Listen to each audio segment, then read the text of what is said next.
Halo, Assalamualaikum warahmatullahi wabarakatuh.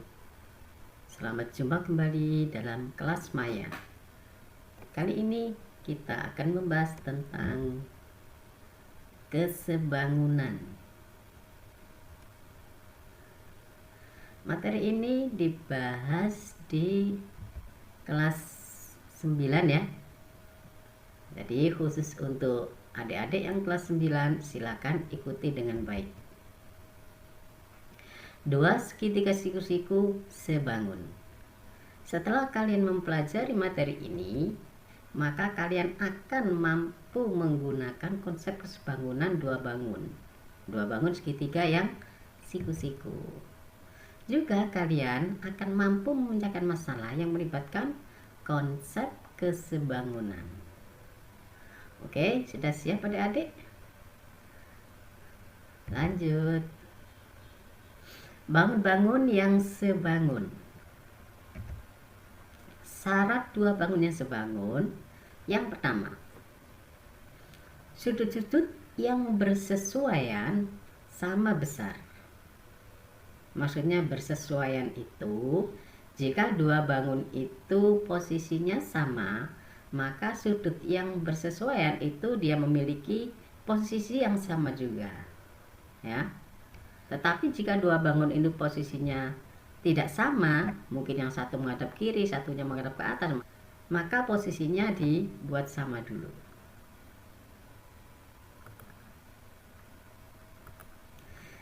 Syarat yang kedua, sisi-sisi yang bersesuaian sebanding. Artinya sebanding adalah memiliki perbandingan yang sama.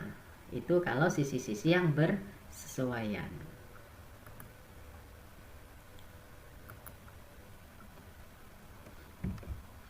Perhatikan gambar berikut. Ada sebuah persegi panjang ABCD dan sebuah persegi panjang lagi PQRS. Ya. Dua persegi panjang ini memiliki ukuran yang tidak sama. Yang satu panjangnya 5, lebarnya 2. Yang satunya lebih besar, yaitu panjangnya 10 cm dan lebarnya 4 cm. Apakah ABCD sebangun dengan PQRS? Nah, jika dia memenuhi dua syarat di atas, syarat 1 dan syarat 2, nah, maka dia akan sebangun. Yang pertama, sudut A sama dengan sudut P, yaitu 90 derajat.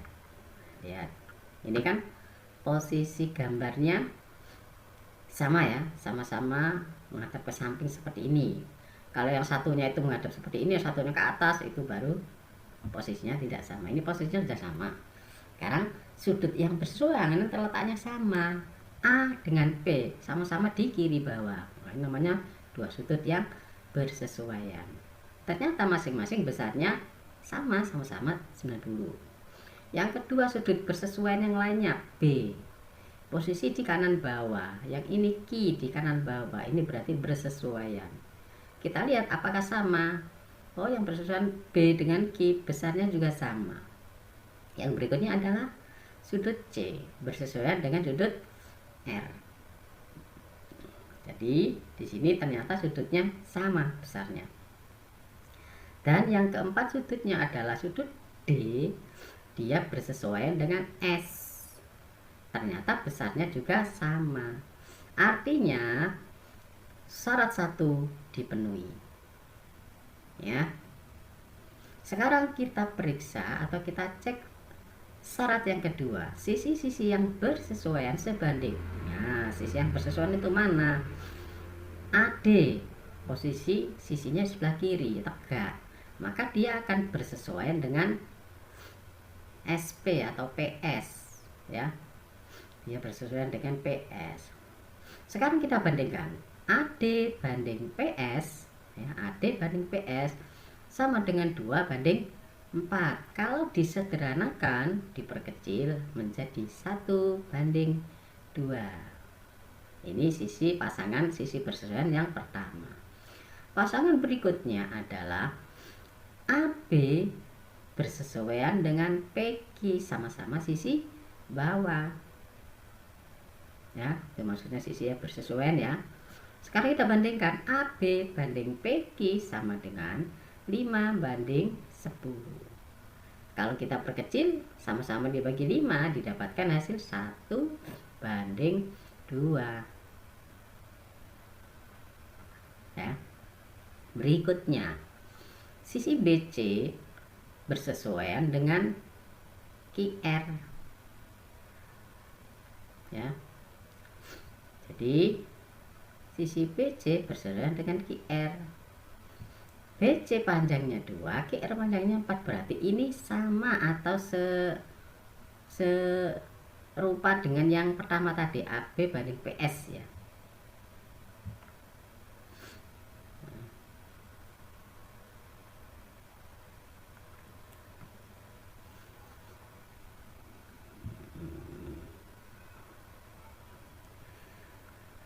Demikian juga sisi yang keempat, yaitu DC dengan SR ini sebanding. Dibandingkan berarti dia posisinya atau nilainya akan sama dengan yang kedua ini, AB banding PQ. Nah, ternyata dia perbandingannya 1 banding 2 juga. Karena sisi AD banding PS sebanding atau senilai dengan AB banding PQ, dan juga senilai dengan BC banding QR, dan juga senilai dengan DC banding SR, yaitu 1 banding 2. Karena semua pasangan sisi-sisi yang bersesuaian memiliki perbandingan yang sama atau sebanding, maka syarat 2 dipenuhi. Setelah syarat 1 dan 2 dipenuhi, maka kedua bangun ini adalah dua bangun yang sebangun. Jadi dikatakan ABCD, segi 4 ABCD sebangun dengan segi 4 PQRS. Ngerti maksudnya ya? Itu untuk bangun yang segi 4. Jadi itu syarat-syarat dua bangun dikatakan sebangun jika memiliki dua syarat ini. Jika salah satu tidak dipenuhi, maka dikatakan tidak sebangun. Oke. Ya.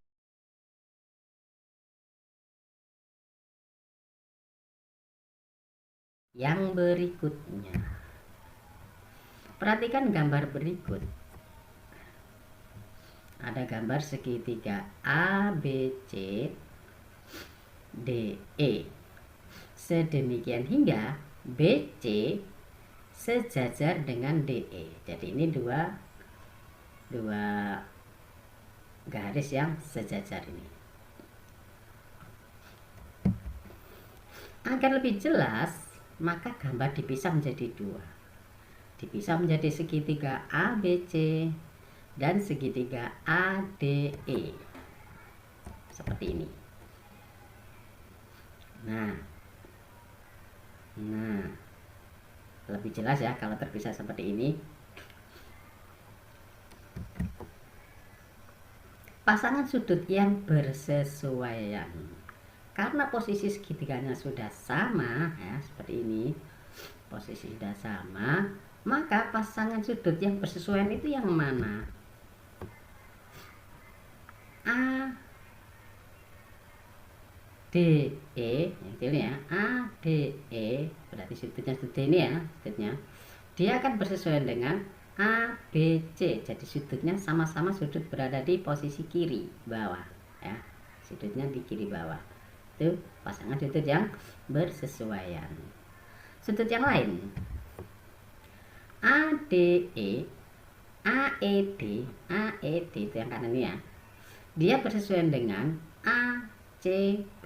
Jadi sama-sama di sudut kanan bawah.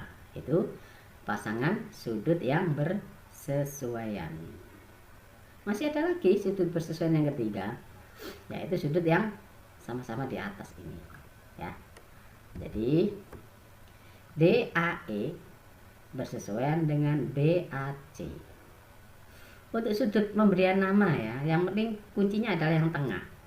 Seperti ini, DAE, DAE. Yang penting sudutnya adalah sudut A. Boleh dibalik menjadi EAD, boleh ya. Yang penting A-nya di tengah-tengah. Karena ini menunjukkan sudutnya. Begitu juga yang BAC, boleh dibalik jadi CAB. Yang penting A-nya di tengah-tengah. Gitu ya. Itu untuk menyebut atau memberi nama sudut. Jadi pasangan sudut yang bersesuaian ada 3 ya, yaitu sudut B bersesuaian dengan sudut D, sudut C bersesuaian dengan sudut E, sudut A bersesuaian dengan sudut A. Itu namanya pasangan sudut yang bersesuaian. Berikutnya pasangan sisi. Pasangan sisi yang bersesuaian, karena ini posisi segitiga sudah sama ya posisinya ya.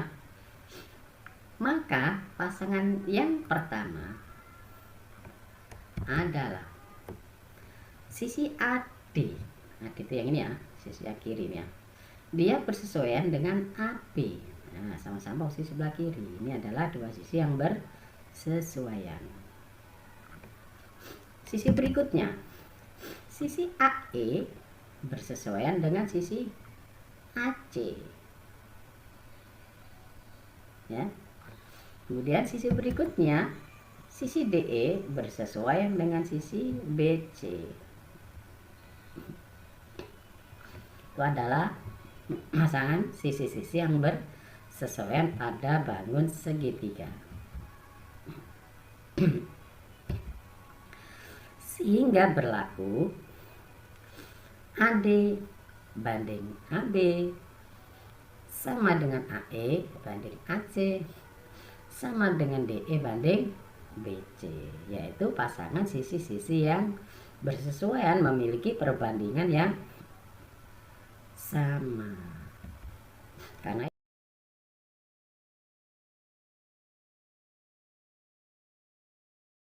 itu adalah dua segitiga yang sebangun. Dua segitiga siku-siku yang sebangun. Tadi segitiganya segitiga sama kaki ya. Sekarang kalau segitiga siku-siku, perhatikan gambar berikut.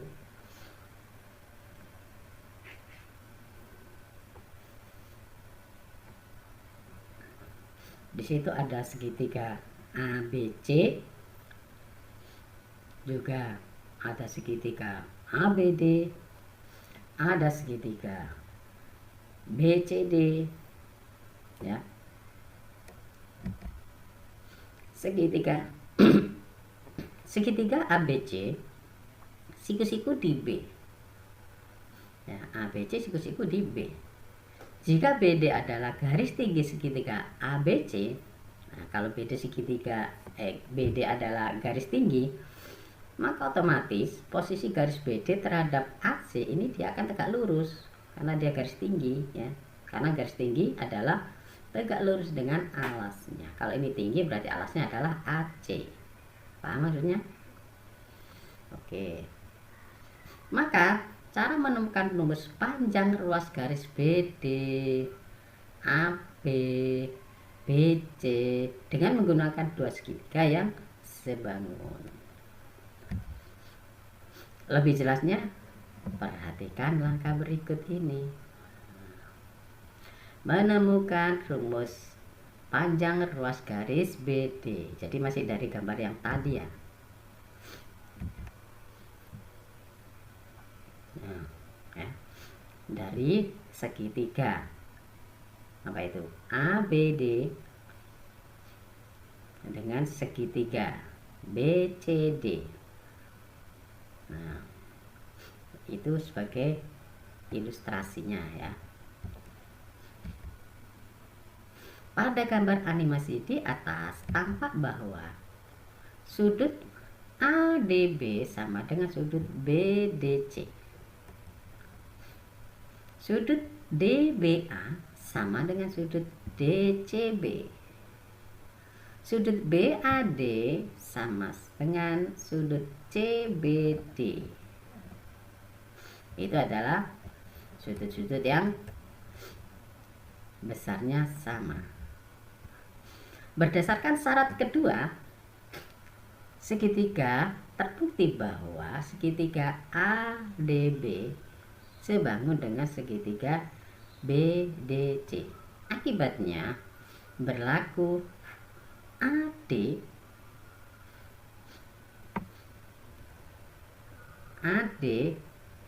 per atau banding BD, dia sama dengan DB banding DC ya. Jadi kita ambil dua pasangan, dua sisi aja ya. Jadi dua sisi, karena tujuannya mencari BD, maka yang dicari adalah perbandingan yang melibatkan sisi BD, yaitu AD banding BD. Kemudian ini DB banding DC. Ini DB boleh, BD juga boleh ya. Setelah itu kita kali silang ya. BD kali BD, AD kali DC. Nah, sehingga didapatkan BD kali BD sama dengan BD kuadrat sama dengan AD dikali DC. Atau bisa dituliskan BD sama dengan akar AD kali DC. Ya, begitu. Itu yang pertama, mencari BD. Ingat, ini berlaku hanya kalau segitiga siku-siku ABC besar ini ya, kemudian ditarik garis dari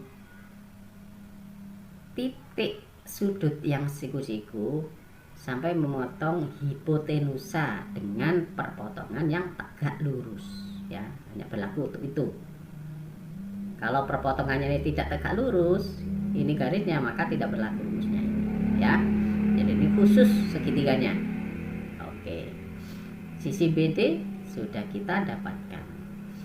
Selanjutnya kita mencari yang AC ya. Jadi sekarang mencari yang AC dan juga BC. AC dan BC. Oke, yang pertama sudah ketemu, yang BD. Selesai.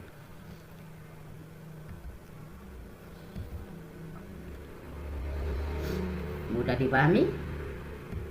Oke, kalau ada kesulitan perlu dijelaskan kembali atau cukup? Cukup ya? Oke, kita lanjut.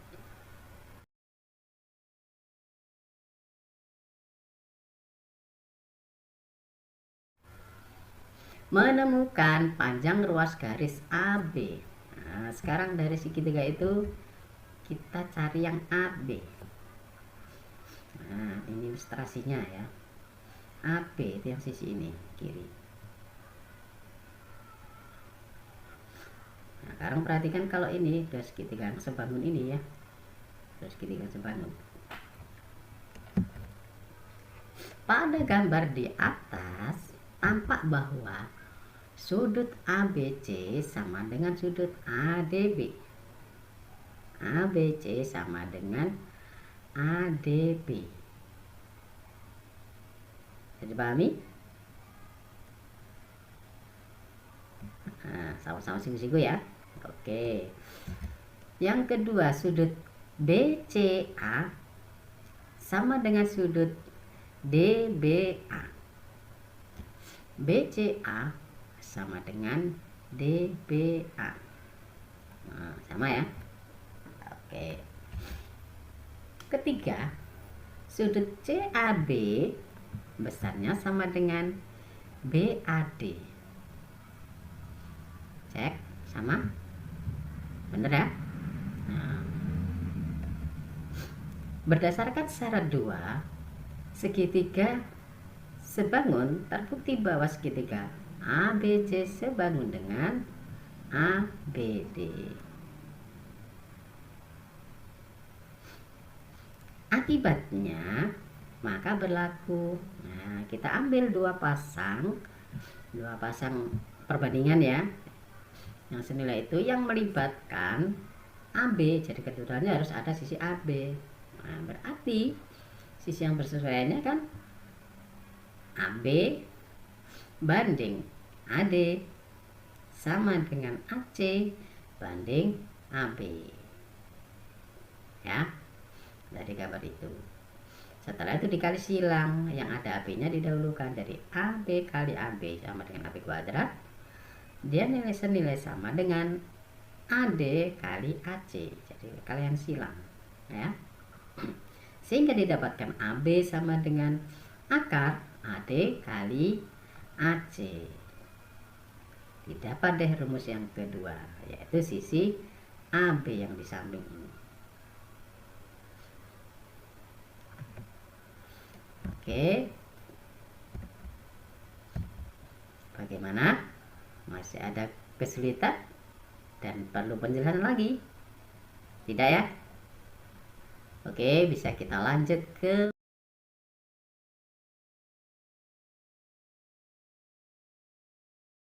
mencari sisi yang ketiga, yaitu sisi atau ruas garis BC, yaitu sisi yang bawah tadi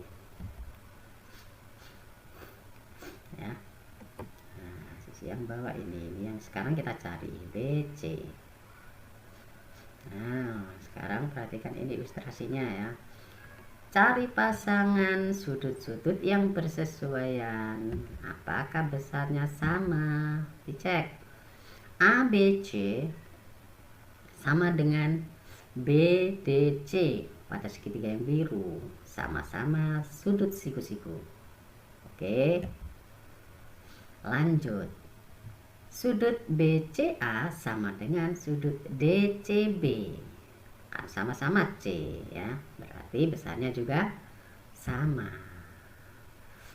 Yang berikutnya, jika dua segitiga itu memiliki dua pasang sisi yang besarnya sama, maka sebagai akibat sudut ketiganya sudah pasti sama. Jadi sudut CAB pasti sama dengan sudut CBD. Nah, berdasarkan syarat dua segitiga sebangun, terbukti bahwa segitiga ABC sebangun dengan BDC. Akibatnya berlaku. Nah, kita cari perbandingan dua sisi yang sebangun tadi yang senilai ya. Kita cari pasangan di mana keduanya itu ada sisi BC-nya. Ya. Berarti BC banding DC dia senilai dengan CA banding CB. Ya. Nah, kalau sini ya.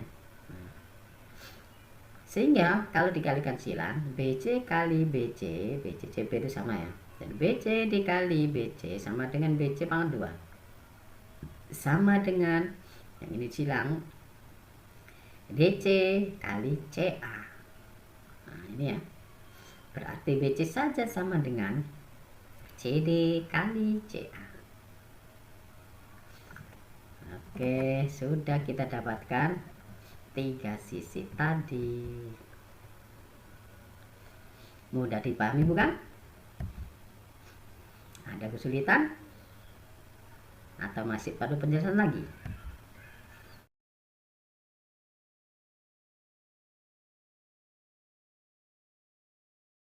Oh, sudah cukup.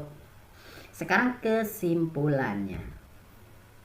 Pada segitiga siku-siku ya, jika dari sudut siku-sikunya ditarik garis yang tegak lurus pada sisi hipotenusa, maka berlaku seperti ini maksudnya ya. Ini pada segitiga siku-siku ABC, itu maksudnya ini pada segitiga siku-siku. Nah, jika ditarik dari sudut siku-sikunya kan B ya, ditarik garis sampai tegak lurus pada sisi hipotenusa.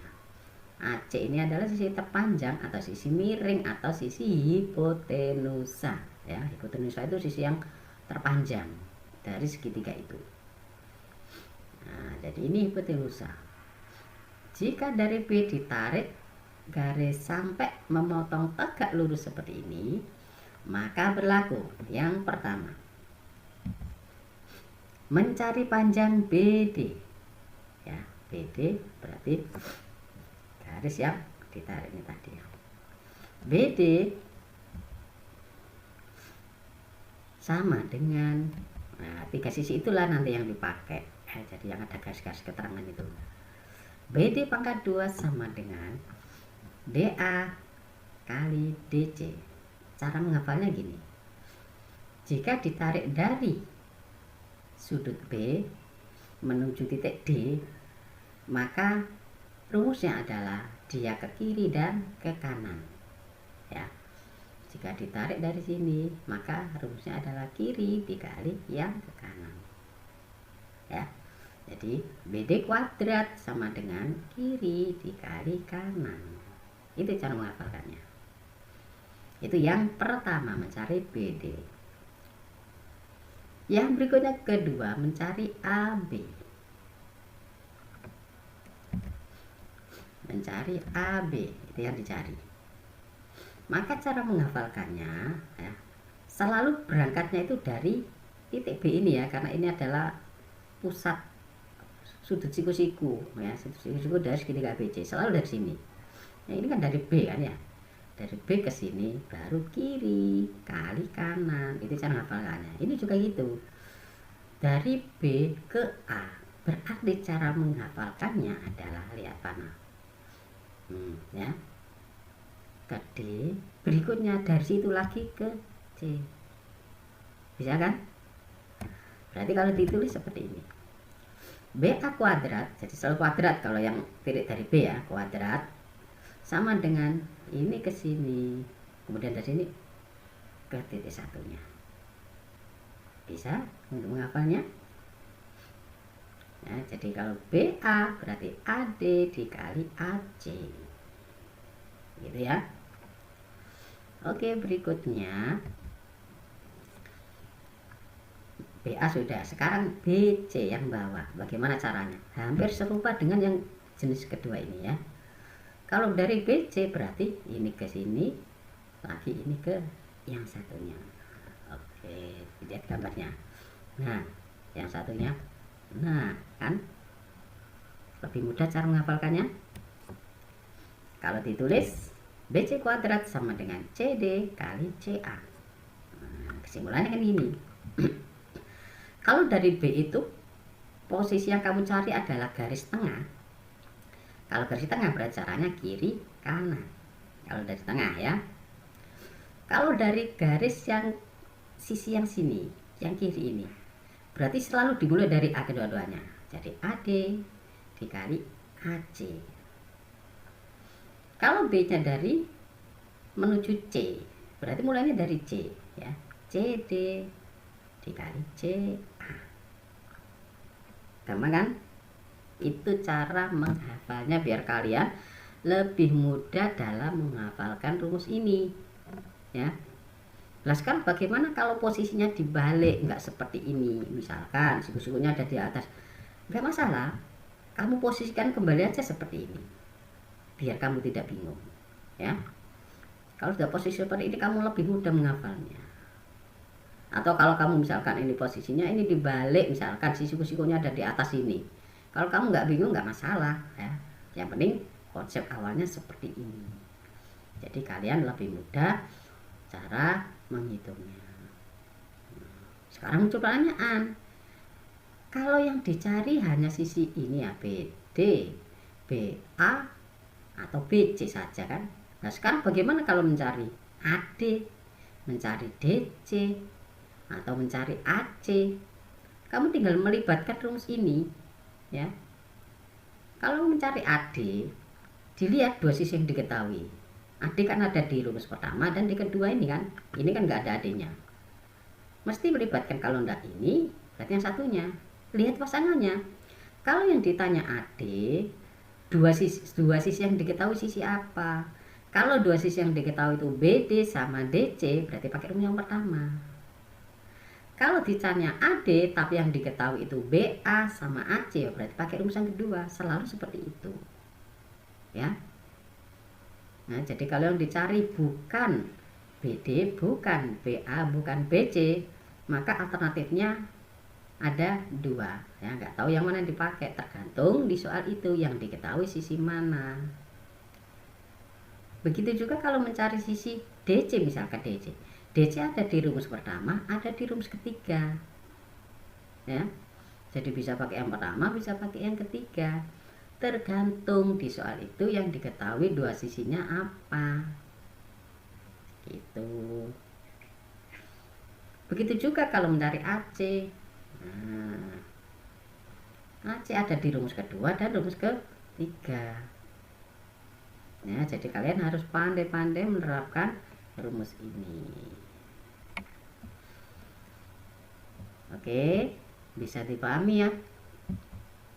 Oke, bagaimana cara memahaminya, mudah bukan? Nah, oke, mungkin ini saja apa yang bisa saya sampaikan. Semoga ini bisa membantu kalian, memudahkan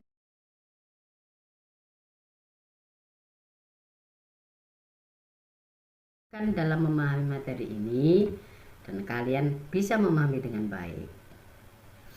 Mungkin ini saja apa yang bisa saya sampaikan. Tetap rajin belajar, tetap semangat, dan jangan lupa berusaha dan berdoa agar cita-cita kalian tercapai dengan baik.